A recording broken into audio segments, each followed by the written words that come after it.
Pharmaceutical jurisprudence. ये subject हमारा law से रिलेटेड सब्जेक्ट है, जो कि फार्मेसी में हमें बताता है कि कौन कौन से लोग हैं जो एप्लीकेबल हैं फार्मेसी में। आज हम लोग पढ़ेंगे शेड्यूल A to Y तक के सारे शेड्यूल्स जो कि एग्जिस्ट करते हैं फार्मेसी स्टूडेंट्स को लर्निंग के लिए, जो कि आगे एप्लीकेबल होते हैं आफ्टर B.Pharm। जब आप एक इंडस्ट्रियल वर्क करते हैं, प्रोफेशनल वर्क करते हैं, गवर्नमेंट या फिर private, does not matter, but law जो है आपके लिए हमेशा हेल्पफुल रहता है एक फार्मेसी स्टूडेंट के लिए। स्टार्ट करते हैं। शेड्यूल ए में डिफाइन किया गया है हमारे वेरियस फॉर्म्स एंड फॉर्मेट्स के बारे में।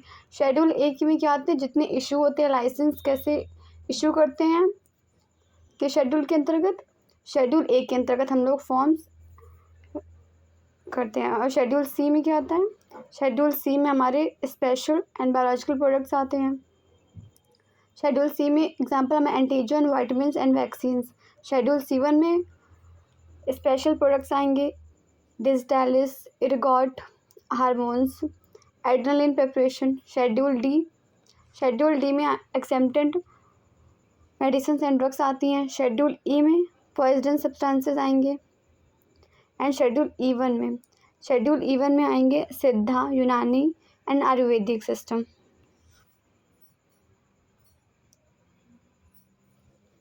और पीछे हम लोग जो पढ़ा शेड्यूल A, B, C, ठीक है। शेड्यूल बी में था हमारे शेड्यूल ए में फ़ी एंड शेड्यूल ए में application and form, licence, and schedule B में हमारा था उनकी फ़ी क्या क्या अमाउंट में होगी, ठीक है। And C, D, E and E1 में हमारे आयुर्वेदिक, सिद्धा एंड यूनानी आ गए। शेड्यूल F देखते हैं हम लोग। शेड्यूल F के पार्ट 12B में क्या रिक्वायरमेंट्स है for the functioning and operation of the blood bank and components. Schedule F में जितने भी A positive, B positive, A, B and AB and O 4 types of blood component जो हैं वो एग्जिस्ट करते हैं, शेड्यूल F के अंतर्गत आते हैं। शेड्यूल F1 में क्या है, शेड्यूल F1 में वैक्सीन्स हैं, manufacturing, standardisation of the diagnostic agents. Schedule F2 में क्या आएंगे, सर्जिकल ड्रेसिंग्स जितनी होती हैं अलग अलग टाइप्स की। शेड्यूल F3 में क्या आएंगे, स्टेलाइज्ड अम्बिलिकल टेप्स, जो कि ऑपरेशंस में यूज़ किए जाते हैं एंड नॉर्मल सर्जरीज में भी यूज़ किए जाते हैं, ड्रेसिंग्स में यूज़ किए जाते हैं। डबल F शेड्यूल में क्या आएगा, standard for ophthalmic preparation, dermal preparation. Schedule G में आता है वो मेडिसिन आती है जो कि एक रजिस्टर्ड फार्मासिस्ट द्वारा प्रिस्क्राइब की जाती हैं, वो शेड्यूल जी में आएगा। शेड्यूल H में list of the prescription drugs, diclofenac, cipro, halexin and ranitidine, ठीक है, शेड्यूल H में आ गई। और शेड्यूल I जो है डिलीट हो चुका है, ठीक, पहले था अभी डिलीट हो चुका है क्योंकि ई में कंपाइल हो गया शेड्यूल I। शेड्यूल J में क्या आएगा, schedule J names of the disease elements. Basically देखा जाए शेड्यूल J में वो डिसीज़ की ड्रग्स आती हैं जो कि 100% क्योर नहीं कर सकती बीमारी को, बट उसको प्रिवेंट करने की कोशिश करती है। जैसे कि हमारा AIDS, angina pectoris purely treatment नहीं हो सकता है, बट उसको एज अ मॉडरेट लेवल पे ला सकते हैं। शेड्यूल K में क्या आएगा, नेम ऑफ ड्रग्स और classes of drugs which are exempted from complying with the provision for manufacturing, sale and standard drugs and the condition of such exemption. इस sale, export and import करने वाली drugs schedule K में आएंगे। Schedule L में क्या आएगा, list of the drugs which were required to be sold by retail against the prescription, जो prescription में नहीं दी गई उसके अलावा जो अगेंस्ट ड्रग्स होती हैं जो कि प्रोवाइड कर सकता है एक मेडिकल प्रैक्टिशनर, वो ड्रग्स आएंगी शेड्यूल L में। यहाँ तक बात हो गई, आगे चलते हैं। KL, उसके बाद हमारा शेड्यूल आ गया M, ठीक, L भी डिलीट हो चुका है, ठीक है। Kind of information. Schedule M में आएगा हमारे गुड मैन्युफैक्चरिंग प्रैक्टिसेस, GMP। ये लार्ज स्केल पे होगा, इंडस्ट्री लेवल पे। इसके इक्विपमेंट्स जो हैं लार्जर स्केल पे होते हैं क्योंकि शेड्यूल M में एग्जिस्ट करते हैं। ठीक है। शेड्यूल M1 में होम्योपैथिक मेडिसिन आएंगे। शेड्यूल M2 में आएगा प्रीमाइसिस कॉस्मेटिक्स। शेड्यूल M3 में आएंगे आपके मेडिकल डिवाइसेस। ये सारे क्या लार्ज स्केल इंडस्ट्री में यूज़फुल होने वाले सारे इक्विपमेंट्स जो हैं शेड्यूल M में आएंगे। देन शेड्यूल N में जो इक्विपमेंट्स है वो स्मॉल स्केल में यूज़ करने वाले, जैसे बीकर हो गया एंड हॉट एयर ओवन हो गया। ऐसे जो कि लेबोरेटरी स्केल में किए जाते हैं यूज़ इक्विपमेंट, वो शेड्यूल N में आते हैं। एंड जो लार्ज स्केल में इंडस्ट्रीज में सारे इक्विपमेंट, वाटर रिलेटेड जो सप्लाई हो गए, प्रेमाइसेस हो गए, ये सारी चीज़ें क्या आएंगी शेड्यूल M में आएंगी, जो कि बड़े लेवल पे लार्ज स्केल पे। एंड शेड्यूल N में इक्विपमेंट्स हैं जो कि लेबोरेटरी स्केल पे होंगी। शेड्यूल O में हमारे स्टैंडर्ड फॉर डिसइंफेक्टेंट फ्रूट्स आते हैं। शेड्यूल P में क्या होगा, life period and conditions of storage of drugs.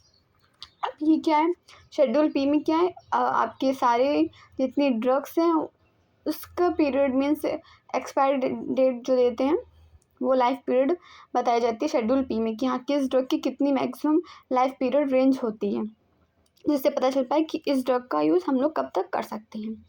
इसके बाद हम लोग देखते हैं schedule P1 pack sizes of drug. अलग अलग साइजेस डिसाइड किए जाते हैं ड्रग्स के, ये शेड्यूल P1 में आता है। ये सब बहुत इंपॉर्टेंट है एक फार्मेसी स्टूडेंट के लिए। बेसिकली एग्ज़ाम के पर्पज़ से तो है ही, एंड कंपटीशन लेवल में भी यूज़फुल है, एंड प्रैक्टिकली तो ये यूज़फुल है ही। तभी आपको लाइसेंस प्रोवाइड किया जाएगा जब आपको शेड्यूल की नॉलेज अच्छे से होगी। शेड्यूल Q में क्या आएगा, list of the coal tar colours permitted to be used in cosmetics. Coal tar colour जो यूज़ किए जाते हैं कॉस्मेटिक्स में। Q1 में permitted colour for soaps, means ये नहीं कि आप कोई सा कलर मनचाहा लेके सोप में लगा यूज़ कर लिया।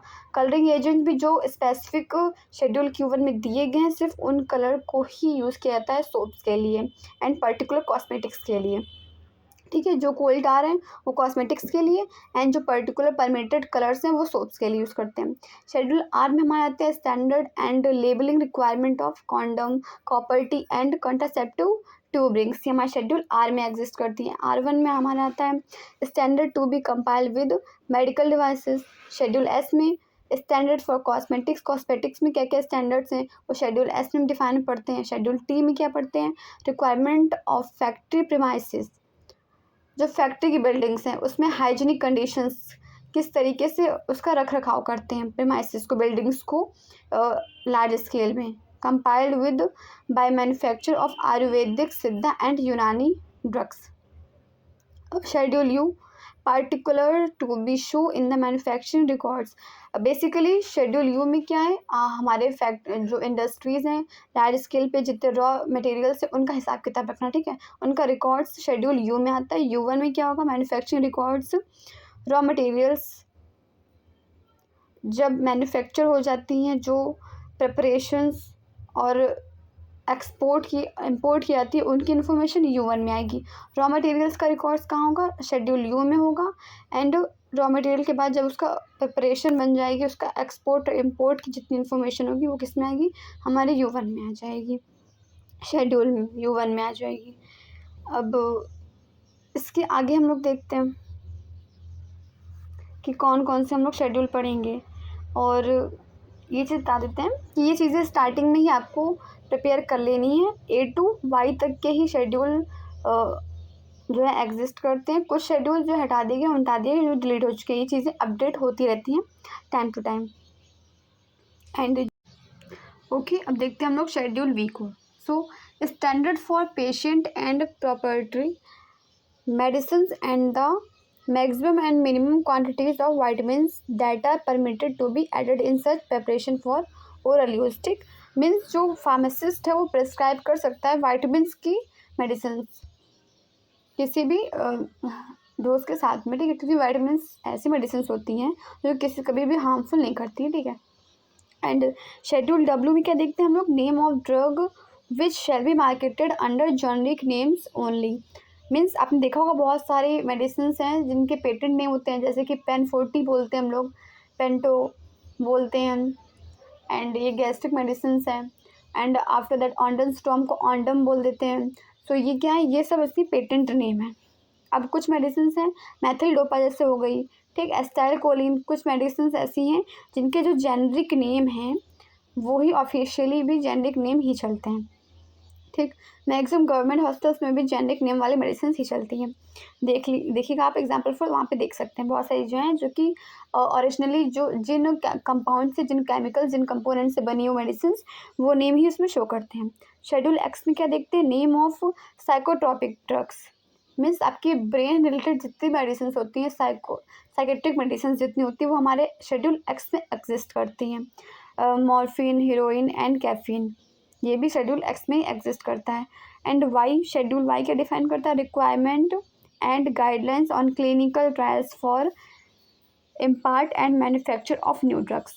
सारी प्रेमाइसिस में देख लिया, पहले स्मॉल स्केल पे प्रिपरेशन बनाई हम लोगों ने, फिर लार्ज स्केल बनाई, सारी उसकी टेस्टिंग किया, क्लैरिफिकेशन किया, ठीक है, पॉइजन्स है कि नहीं है, हर चीज़ जब देख लिया हम लोगों ने, उसके बाद क्या, जब ये न्यू ड्रग हम लोगों ने प्रिस्क्राइब की तो उसको इम्पोर्ट कैसे करना है, ठीक है, मैन्युफैक्चर करने के बाद इम्पोर्ट करना।